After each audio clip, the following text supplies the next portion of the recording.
Non standard electrode potential calculation.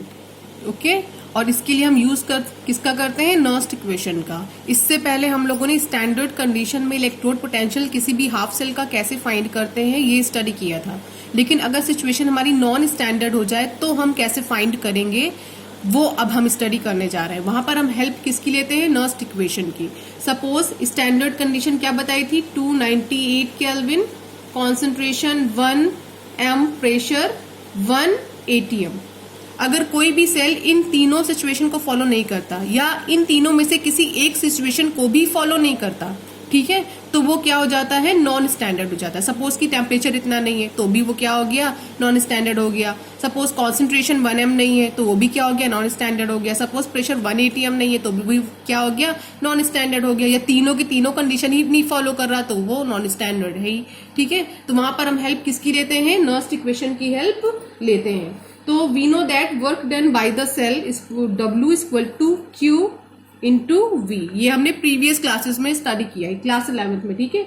If the EMF of the cell is E and n moles of electrons are flowing, then total charge Q is equal to NF, number of electrons flow यानी N, और F क्या है हमारा, Faraday constant, और V voltage, ठीक है। Voltage means E cell, okay. V equal to हमारा क्या है, E सेल। तो इन दोनों वैल्यूज को हम इस इक्वेशन में क्या करेंगे, पुट कर देंगे। तो नाउ सब्स्टिट्यूटिंग दिस वैल्यूज,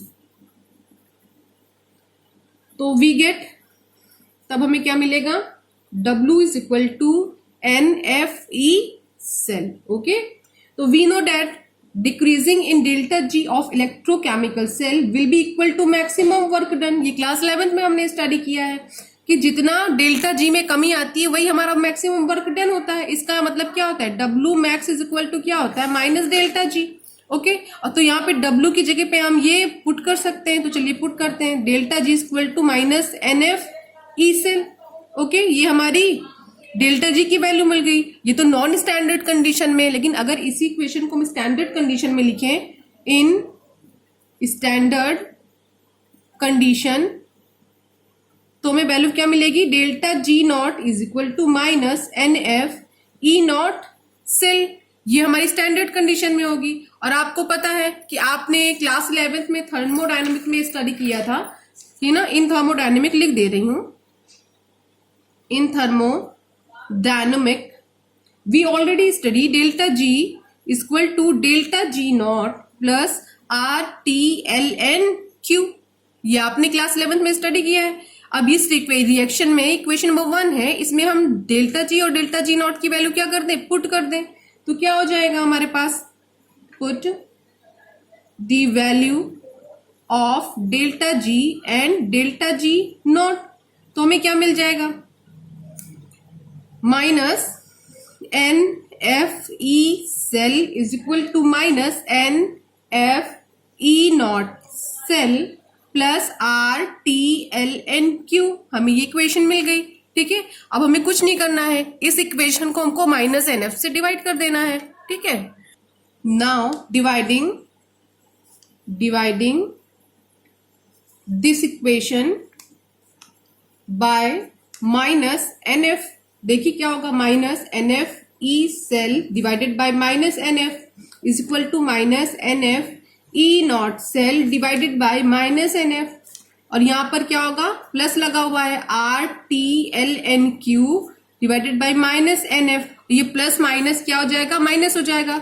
ये क्या हो गया, कैंसिल हो गया, ओके। तो यहां पर बचा क्या, E cell is equal to E naught cell, ये प्लस माइनस क्या हो गया, माइनस हो गया, RTln Q divided by NF, ठीक है। ये हमें क्या मिल गया है, नर्स्ट इक्वेशन मिल गई है। हम अभी इसे और आगे चलकर मॉडिफाई करेंगे, ठीक है। चलिए अब हम जान लें कि यहाँ पर जो हमने चीजें रखी हैं इसका एक्चुअली मीनिंग क्या है, उसकी क्या वैल्यू हमें अपने एग्जाम में, अपने न्यूमेरिकल में पुट करनी है। चलिए, वेयर F क्या है हमारा, फैराडे कांस्टेंट है, फैराडे कांस्टेंट है, ठीक है, जिसकी वैल्यू में पुट करनी होती है 96500, ओके। R हमारा क्या है, गैस कांस्टेंट है, जिसकी वैल्यू हमें 8.314 जूल पर मोल के हमें रखनी है। टी हमारा टेम्परेचर है और यहां पर टेम्परेचर हमें केल्विन में पुट करना है 298।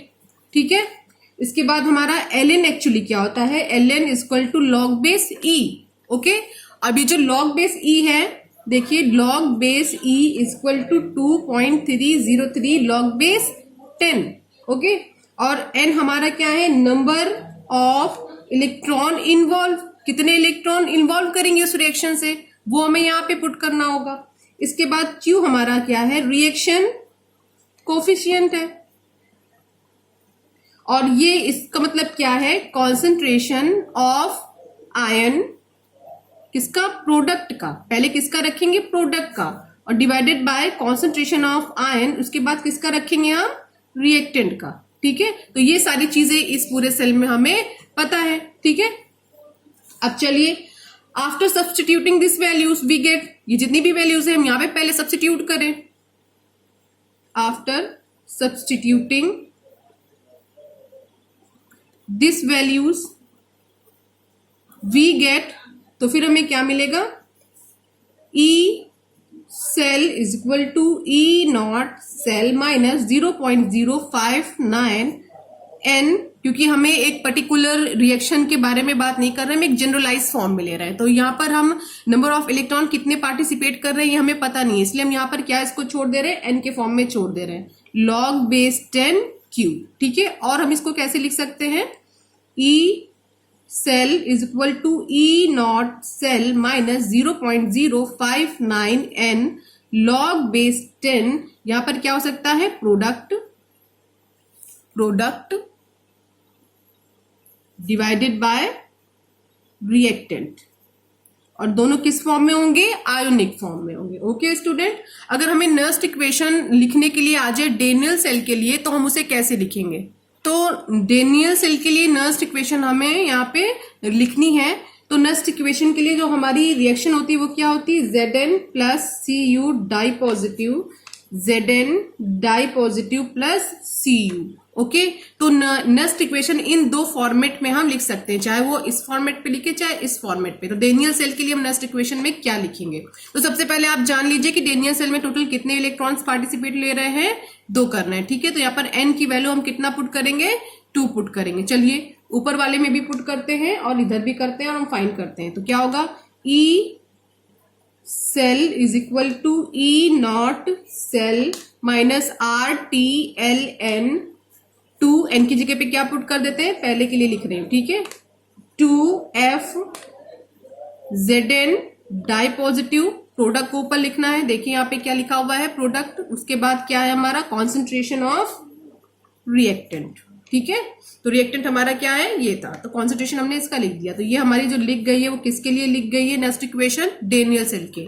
अब इसके लिए देखिए कैसे लिखेंगे, E cell equal to E naught cell minus 0.059, और एन की वैल्यू यहाँ पे कितनी पुट करनी है, 2, और सेम है आपका Zn di positive, Cu di positive. देखिए इस दोनों फॉर्मेट पे हमने नर्स्ट इक्वेशन रख दी है, किसके लिए रख दी है, अपने डेनियल सेल के लिए। Okay student, next one is equilibrium constant for Nernst equation.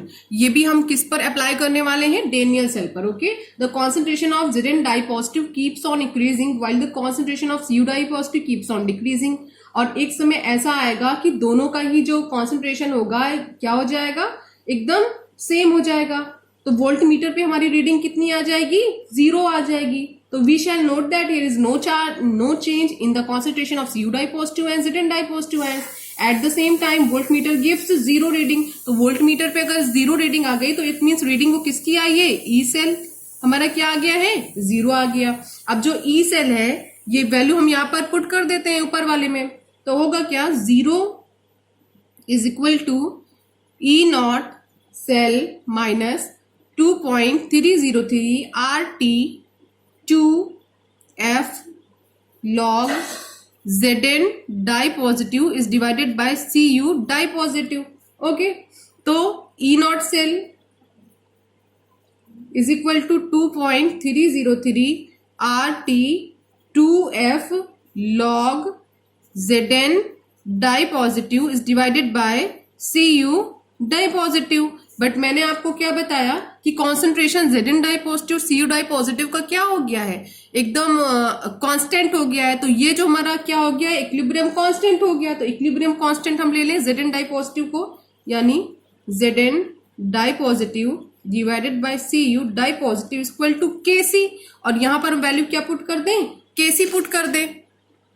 तो जब हम अपनी वैल्यू Kc पुट करेंगे तो we get E naught cell is equal to 2.303 RT log Kc is divided by NF। ये हमें क्या मिल गई, इक्वेशन मिल गई है। तब जब एक इक्विलिब्रियम डेवलप हो चुका है डेनियल सेल में, इसको हम दूसरे फॉर्मेट में ऐसे भी लिख सकते हैं, E naught cell is equal to 0.059 N log Kc। Okay, इसको हम ऐसे भी लिख सकते हैं। अगर आपसे कोई पूछ ले log Kc की वैल्यू क्या होगी, तो आपको log Kc की वैल्यू फाइंड करना बहुत ही इजी है, क्योंकि आप डेनियल सेल पढ़ रहे हो, है ना। तो डेनियल सेल में E नॉट सेल हमने क्या फाइंड किया था, 1.10 वोल्ट। ये वैल्यू हमें उठाकर यहाँ पर पुट कर देनी है। और number of electron Daniell cell में कितने पार्टिसिपेट करते हैं, 2 करते हैं। यहाँ पे हम 2 पुट कर दे तो log Kc की वैल्यू हम क्या कर लेंगे, फाइंड कर लेंगे। चलिए कर लेते हैं। log Kc is equal to 1.10 volt into 2, तो 0.059।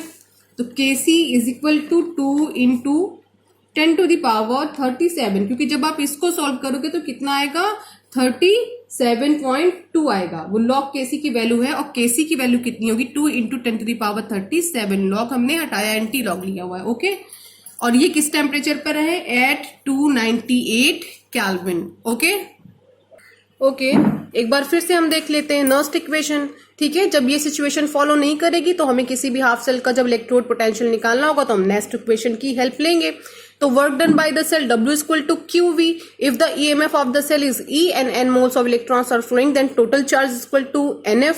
ठीक है, V हमारा क्या होता है, E सेल, और इन दोनों की वैल्यू उठा करके हमें इस इक्वेशन में पुट कर देना है। तो we get now W equal to NF E cell, और हम जानते हैं decreasing in delta G of electrochemical cell will be equal to the maximum work done. तो ये कितना हो जाएगा, W किसके इक्वल हो जाएगा, माइनस डेल्टा G के। तो अब हम करेंगे क्या यहाँ पर, तो W की जगह पे क्या रख देंगे, डेल्टा G पुट कर देंगे। तो अगर ये हमारी नॉन स्टैंडर्ड कंडीशन में, तो स्टैंडर्ड कंडीशन में क्या हो जाएगा, नॉट लग जाएगा, डेल्टा G नॉट हो जाएगा और E नॉट सेल हो जाएगा। इसके बाद हम क्या करेंगे, इसके बाद हम जानते हैं थर्मोडायनेमिक में हम स्टडी कर चुके हैं ये relationship, delta G equal to delta G naught plus RT ln Q। ठीक है, now substituting this value delta G and delta G naught in equation number 1। Equation number 1 में इस वैल्यू को हम पुट कर देंगे तो हमें ये इक्वेशन मिल जाएगी। अब इस इक्वेशन को हम माइनस NF से डिवाइड कर देंगे और बोथ साइड। ठीक है, तो ये सारी सिचुएशन हमारी कट जाएगी और हमें क्या मिल जाएगी, नर्स्ट इक्वेशन मिल जाएगी। अब इस नर्स्ट इक्वेशन में R क्या है, गैस कांस्टेंट, T टेम्परेचर है, Q आपका रिएक्शन कोफिशिएंट है, F फैराडे कांस्टेंट है, N नंबर ऑफ इलेक्ट्रॉन्स जिन्होंने पार्टिसिपेट किया होगा उस पर्टिकुलर रिएक्शन में। तो अब ये सारी वैल्यू जब हम पुट कर देंगे तो एक शॉर्ट फॉर्म हमें मिल जाएगा, E cell equal to E naught cell minus 0.059 N log base 10 Q। अब Q की जगह पे हम क्या रख सकते हैं, कॉन्सेंट्रेशन ऑफ आयन प्रोडक्ट का, और कॉन्सेंट्रेशन ऑफ आयन किसका, रिएक्टेंट का। तो अब इसको हम देखते हैं कि इस रिएक्शन को अगर हम डेनियल सेल के लिए लिखें तो कैसे लिखेंगे। तो next equation for Daniell cell Zn plus Cu di positive gives out Zn di positive plus Cu। तो E cell E naught cell, और इस रिएक्शन में कितने इलेक्ट्रॉन पार्टिसिपेट कर रहे हैं, 2 इलेक्ट्रॉन। तो हमने N की जगह पे क्या पुट कर दिया है, देखिए N की जगह पे 2 पुट कर दिया है। और ये क्या है, हमारा प्रोडक्ट है, प्रोडक्ट की कॉन्सेंट्रेशन हमने लिख दी, उसके बाद हमने रिएक्टेंट की कॉन्सेंट्रेशन लिख दी। तो हमें क्या नेक्स्ट इक्वेशन मिल गई है, किसके लिए, डेनियल सेल के लिए। और इसको हम इस तरह भी, यानी ऊपर वाली इक्वेशन की तरह पर भी रख के लिख सकते हैं। ओके, अब नेक्स्ट हमारा equilibrium constant for next equation, और ये भी हम डेनियल सेल पर ही स्टडी करेंगे। तो यहाँ पर होना क्या है, जब कॉन्सेंट्रेशन Zn डाई पॉजिटिव की इंक्रीज होगी तो Cu डाई पॉजिटिव की क्या होगी, कॉन्सेंट्रेशन डिक्रीज होगी। एक कंडीशन ऐसी आएगी कि दोनों की कॉन्सेंट्रेशन क्या हो जाएगी, सेम हो जाएगी। जब दोनों की कॉन्सेंट्रेशन सेम हो जाएगी तो उस टाइम जो हमारा वोल्ट मीटर रीडिंग देगा वो क्या होगा, 0 होगा। यानी उस टाइम जो हमारा सेल होगा उस सेल का E सेल क्या होगा, 0। यही रीडिंग हमें वोल्ट मीटर पे मिलेगी। तो इस वाली इक्वेशन पे हमने E सेल की वैल्यू क्या पुट कर दी है, 0 पुट कर दिए। तो हमें E सेल इक्वल टू क्या मिला, 2.303 divided by 2F RT log concentration of Zn di positive, concentration of Cu di positive. अब हमें पता है कि इक्विलिब्रियम पे इन दोनों की वैल्यू क्या हो गई, कांस्टेंट हो गई। तो हमने इसको क्या सपोज कर लिया है, Kc सपोज कर लिया है। ओके, फिर हमने इसकी जगह पे केसी की वैल्यू पुट कर दी, लॉग जेड एन डाइपोस्टर सीयू डाइपोस्टर की जगह पे हमने क्या केसी पुट कर दिया है। और ये हम दोनों रिएक्शन के लिए कर सकते हैं, चाहे हम ऐसी नॉस्टिक इक्वेशन लिखे चाहे ऐसी लिखते हैं, ठीक है। इसके बाद now find the value of KC in Daniell cell. हम किसको लेके चल रहे हैं, डेनियल सेल। तो डेनियल सेल के लिए आपने इससे पहले स्टडी कर लिया ई नॉट सेल 1.10 वोल्ट, तो लॉग केसी हमारा क्या होगा 1.1 वोल्ट इंटू 2। देखिए हम इस पे पुट कर रहे हैं, एन कितना ले रहे हैं 2 ले रहे हैं, 0.59 हम जानते हैं। ई नॉट सेल हमारा क्या है 1.10, ठीक है। जब हमने इसको पूरा कैलकुलेट किया तो हमें क्या मिला 37.2। अब हमने ये तो हमारे लॉग में वैल्यू थी, हमने एंटी लॉग लिया तो हमें ये वैल्यू मिल गई, इसका मतलब हमें केसी की ये वैल्यू मिल गई है। इसके बाद जो हमारा नेक्स्ट टॉपिक होगा वो होगा इलेक्ट्रोकेमिकल सीरीज। Okay student.